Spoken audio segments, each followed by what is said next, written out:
டெல்லியில் கடந்த 10 ஆண்டுகளில் இல்லாத அளவுக்கு விடிய விடிய மழை கொட்டியதால் செவ்வாயன்று சாலை போக்குவரத்து ஸ்தம்பித்து போனது.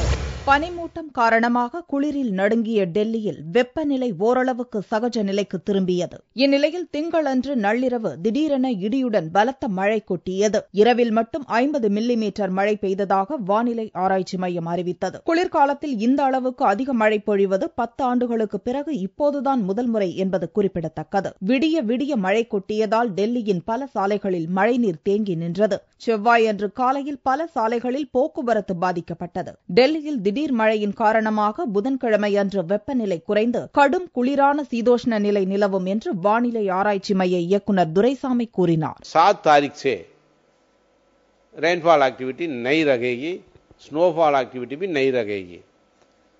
उसके बाद क्या 7 तारीख से मिनिमम टेम्परेचर में गिरावट आएगी और गोरा भी फॉर्म होगा 7 तारीख से.